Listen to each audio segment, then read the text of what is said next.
Baik, bismillahirrahmanirrahim. Assalamualaikum warahmatullahi wabarakatuh. Selamat siang semuanya. Bagaimana kabarnya hari ini? Ya, mudah-mudahan semua sehat dan siap ya. Kita akan belajar bareng hari ini dengan judul topik itu pautan, pindah silang, dan pemetaan kromosom. Bersama saya, masih ingat kan ya, Ibu Dewi Murni? Baik, sebagai persepsi, mari kita amati gambar berikut. Apa yang bisa kalian lihat dari gambar ini? Ini adalah saudara-saudara kita dari benua Afrika sana ya. Di sini ada kesamaan, kita bisa lihat mereka umumnya memiliki warna kulit yang lebih gelap dan hampir mirip, hampir homogen. Walaupun pastinya juga ada variasi. Namun bandingkan dengan gambar yang kedua, gambar di bawah ini, kita bisa lihat dari kiri ke kanan, kita bisa lihat adanya gradasi warna kulit dari sangat putih sampai sangat gelap sekali. Kemudian kita bisa lihat juga variasi pada warna rambut.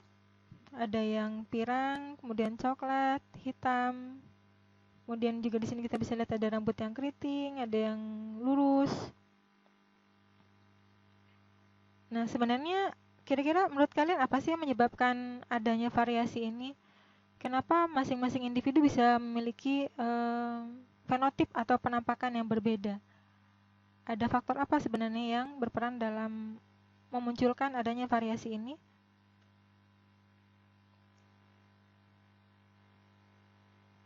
Ya, kita tanya kenapa. Apa yang bisa kalian ceritakan dari gambar yang sudah ditampilkan? Kemudian, apa kaitannya dengan perkuliahan kita yang sebelumnya? Ya, mungkin masih ingat pada pertemuan sebelumnya kita sudah membahas tentang hukum Mendel 2 yang lebih dikenal dengan nama hukum pengelompokan gen secara bebas atau independent assortment. Kita tahu bahwa pada waktu pembentukan gamet, gen-gen dari sepasang alel itu akan memisah secara bebas, dan selanjutnya gen-gen yang tidak salin itu akan bergabung secara bebas pada waktu pembentukan gamet.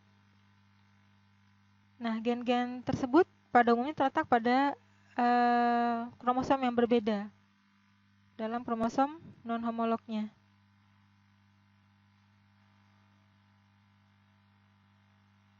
Nah, bila gen-gen yang terletak berpisah tersebut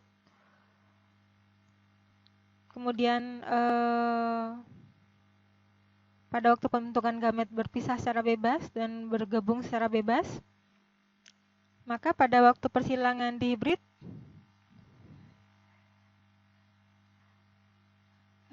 kita tahu bahwa pada persilangan dihibrid A besar, B besar, B besar, dan A kecil, B kecil, B kecil akan menghasilkan keturunan F1, A besar, A kecil, B besar, B kecil. Dan bila F1 disilangkan dengan samanya, ini akan menghasilkan F2 dengan perbandingan fenotip 9:3:1. Ini sudah kita pelajari sebelum pada materi sebelumnya.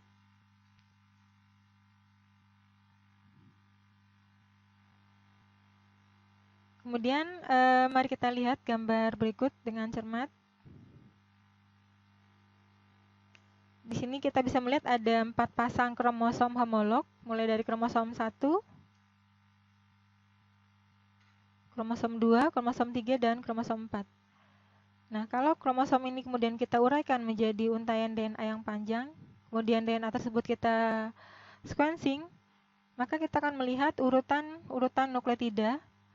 Nah, ternyata antara satu sister kromatid dengan sister kromatid yang lain, dalam hal ini kita melihat hanya perbedaannya pada satu basa nitrogen saja, pada satu nukleotida, di mana pada sister kromatid yang pertama itu kita lihat ada basa nitrogen sitosin, sedangkan pada kromosom atau sister kromatid yang satunya itu ada basa nitrogen timin.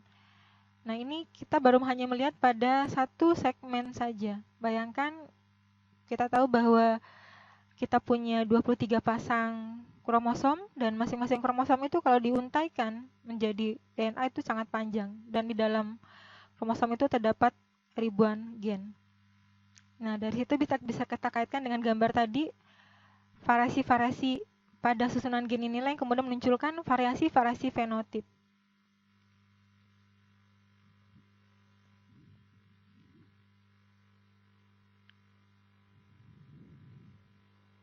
Selanjutnya, coba perhatikan gambar di bawah ini. Di sini ada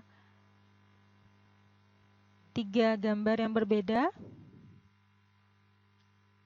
Kita bisa lihat pada gambar A ini ada 2 gen 1 dan gen 2. Kemudian pada gambar B juga ada gen 1 dan gen 2. Gambar C juga ada gen 1 dan gen 2. Menurut kalian, apa sih yang membedakan antara ketiga gambar tersebut? Ya, tentunya kita bisa melihat dengan kasat mata ya, bahwa pada gambar A terdapat 2 gen yang terletak pada kromosom yang sama. Sedangkan pada gambar B, gen 1 dan gen 2 ini terletak pada kromosom yang berbeda. Kemudian pada gambar C, gen 1 dan gen 2 juga terdapat pada kromosom yang sama. Jadi apa perbedaan antara gambar A dengan gambar B? Ya, pada gambar A, gen 1 dan gen 2 itu dikatakan gen yang terpaut karena berada pada kromosom yang sama. Sedangkan pada gambar B, gen 1 dan gen 2 ini tidak terpaut karena berada pada kromosom yang berbeda. Nah, gambar A ini sama dengan gambar C sebenarnya. Hanya saja pada gambar A, gen 1 dan gen 2 ini terletaknya berdekatan. Sedangkan gambar C, gen 1 dan gen 2 ini letaknya berjauhan. Nah, konsekuensinya apa? Pada gambar A, gen 1 dan gen 2 ini frekuensi atau kemungkinan untuk terjadinya pindah silang ini sangat kecil, sehingga cenderung akan diwariskan bersamaan. Sedangkan pada gambar C, gen 1 dan gen 2 ini karena letaknya berjauhan, maka ini akan memiliki kemungkinan pindah silang lebih besar dibandingkan pada gambar A. Nah, kalau terjadi pindah silang, maka nanti ada kemungkinan gen 1 dan gen 2 ini tidak akan diwariskan secara bersamaan.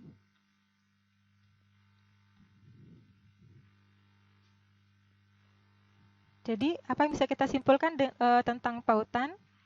Jadi, pautan itu adalah jika 2 gen atau lebih ini terletak pada kromosom yang sama. Dikenal juga dengan istilah linkage dan akan membentuk suatu grup pautan. Nah, pautan ini bisa terjadi pada autosom. Masih ingat tentunya autosom ya, yaitu kromosom yang gen-gennya tidak berperan dalam pembentukan jenis kelamin.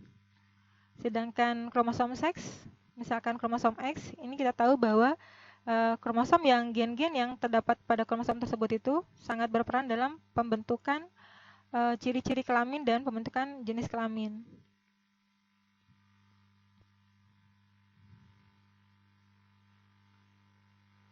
Nah, gen-gen yang berpautan, sudah saya sampaikan tadi, itu cenderung akan diwariskan secara bersamaan. Kemudian tidak akan berpisah secara bebas pada waktu pembentukan gamet. Artinya, pada gen-gen yang terpaut ini tidak bisa lagi berlaku hukum Mendel.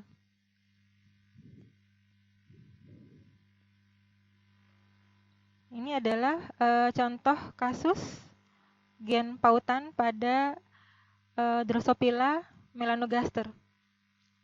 Nah, di sini kita bisa lihat beberapa fenotip pada Drosophila melanogaster. Mulai dari kita bisa di sini ada mata merah dengan antena yang panjang, sementara mutannya itu dia memiliki antena yang pendek.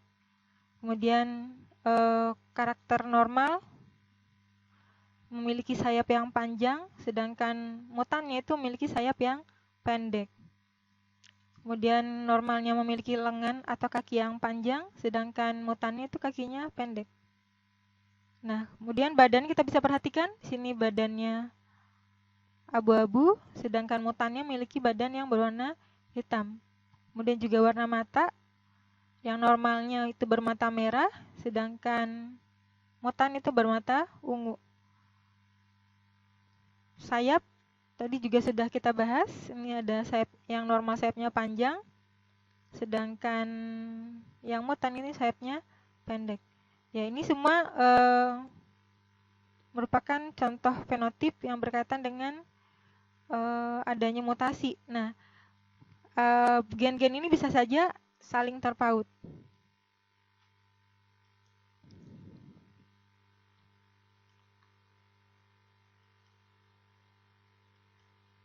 Baik, kita lanjutkan. Jadi pautan itu sendiri bisa dibedakan atas dua. Ada yang disebut dengan istilah tipe coupling phase atau susunan cis atau fase bergandengan. Nah, ini dicirikan bila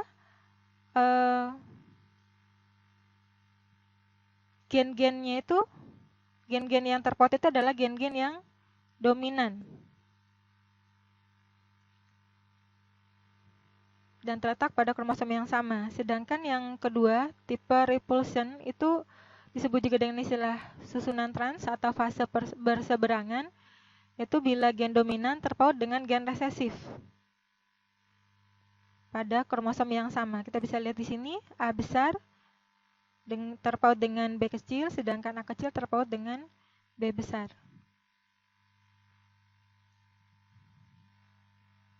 Kemudian apa implikasi adanya pautan terhadap rasio fenotip? Perhatikan tabel di samping.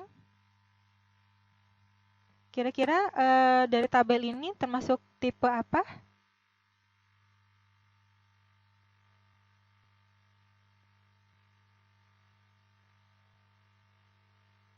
Manakah gambar yang menunjukkan persilangan pautan susunan cis dan mana yang trans?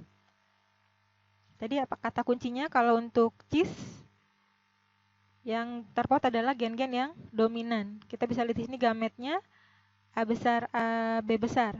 A besar, B besar. Berarti ini adalah yang susunan yang cis. Sedangkan gambar yang di bawah menunjukkan susunan yang trans. Karena A besar terpaut dengan B kecil. Silakan diperhatikan hasil persilangannya. Apakah sama? Kira-kira nanti rasio fenotip yang akan dihasilkan?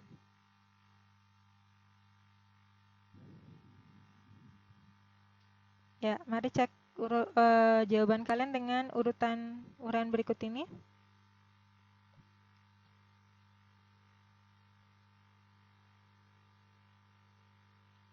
Nah, persilangan di hibrid A besar, B kecil dengan A kecil, B besar pada dominansi dan resesif sempurna. Bila terjadi pautan sempurna, maka rasio fenotipnya itu adalah 3 dominan banding 1 resesif pada susunan cis atau 1:2:1 pada susunan trans. Ya, tentunya ini berbeda dengan persilangan di hibrid pada hukum Mendel. Harusnya kan kalau pada persilangan hukum Mendel itu didapatkan rasionya 9:3:3:1, tapi ternyata dengan adanya pautan itu akan merubah rasio fenotip yang dihasilkan. Baik, tadi kita sudah membahas tentang pautan, mungkin bisa dipahami. Jadi kita review kembali, yang disebut dengan pautan itu adalah gen-gen yang terletak pada kromosom yang sama. Konsekuensinya apa? Gen-gen tersebut cenderung akan dibariskan secara bersamaan dan akan menyebabkan terjadinya perubahan pada rasio fenotip keturunan yang dihasilkan.